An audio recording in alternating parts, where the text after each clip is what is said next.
బాహుబలి ఇది కేవలం ఒక మూవీయే కాదు, ఇది ఇండియాస్ ప్రైడ్. టాలీవుడ్ ని ఇండియాలో #1 ప్లేస్ లో నిలబెట్టిన మూవీ ఇది. ఈ మూవీ ఇండియన్స్ పవర్ ఏంటో, వాళ్ళు ఎలాంటి మూవీస్ తీయగలరో ప్రపంచానికే చూపించింది. అయితే ఈ పేరంతా ఒక రోజులో వచ్చింది కాదు. ఈ మూవీకి పనిచేసిన ప్రతి టెక్నీషియన్ కూడా దాదాపు తన కెరియర్ లో 30 to 40% తన టైం ని ఈ మూవీ మీద స్పెండ్ చేశారు.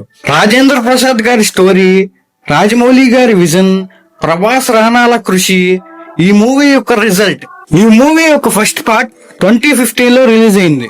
రిలీజ్ అవ్వగానే ఇదే మూవీ రాసులో ఇదేదో పెద్ద డిజాస్టర్ అవబోతుంది అనుకున్నారు. ఎందుకంటే ఆ మూవీకి పెట్టిన బడ్జెట్ కి వచ్చిన టాక్ కి సంబంధం లేదు. అసలు కట్ చేస్తే వీకెండ్ అయ్యేసరికి ఫుల్ పాజిటివ్ టాక్. అసలు కట్టప్ప బాహుబలిని ఎందుకు చంపాడు, ఫుల్ గా ట్రెండ్ అయింది. ఇది ఒక్క తెలుగు లాంగ్వేజ్ లోనే కాదు, రిలీజ్ అయిన ప్రతి లాంగ్వేజ్ లో బాహుబలి హవా నడిచింది. ఆ టైం కి బాహుబలి ఒక భారీ బడ్జెట్ ఫిల్మ్, దాదాపు 200 crores పెట్టి తీశారు. ఈ టాక్ తగ్గట్టే మూవీ 800 crores కలెక్ట్ చేసింది. ఈ దెబ్బకి మూవీ హైప్ బాగా పెరిగింది. ఆడియన్స్ అంతా హై ఎక్స్పెక్టేషన్స్ తో బాహుబలి 2 మూవీకి వెళ్లారు. ఇక అక్కడి నుంచి మీకు తెలుసుగా ఏమైందో. ఇండియాస్ ఇండస్ట్రీ హిట్, రిలీజ్ అయిన ప్రతి లాంగ్వేజ్ లో దాదాపు ఇండస్ట్రీ హిట్. ఇక అక్కడ మొదలైంది సీక్వెల్స్ ట్రెండ్. ప్రతి ఒక్కరూ పార్ట్ 2 తీయటమే.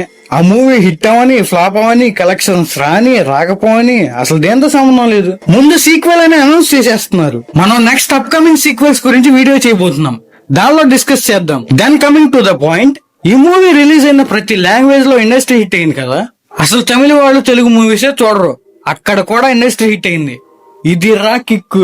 అలాంటి ఈ మూవీకి పార్ట్ 3 తీస్తున్నారని రూమర్స్ వస్తున్నాయి. ఎందుకంటే బాహుబలి టీం ఈ మధ్య ఈ మూవీ యొక్క 2 parts ని 1 part గా చేసి బాహుబలి ది ఎపిక్ అనే పేరుతో మన ముందుకు తీసుకురాబోతున్నట్లు అనౌన్స్ చేశారు. ఇక లేటెస్ట్ న్యూస్ ఏంటంటే మూవీ ఎండింగ్ లో ఒక సర్ప్రైజ్ ఉండబోతుందని మూవీ టీం అన్నారు. దీన్ని పట్టుకుని ప్రతి ఒక్కరూ బాహుబలి 3 రాబోతుంది అనుకుంటున్నారు. దీనికి రిప్లైగా మూవీ టీం బాహుబలి 3 ఉండకపోవచ్చు, కానీ ఈ మూవీ ఎండింగ్ లో మీకోసం ఒక సర్ప్రైజ్ ఉంది. అదేంటో October 31st తెలుసుకుందాం. మన ఛానల్లో బాహుబలి ది ఎపిక్ రివ్యూ చేయడానికి ట్రై చేస్తాం. సో ప్లీజ్ ఈ వీడియోని లైక్ చేసి మన ఛానల్ ని సబ్స్క్రైబ్ చేసుకోండి. ఈ వీడియో పైన మీ ఒపీనియన్ ఏంటో కింద కామెంట్ చేయండి.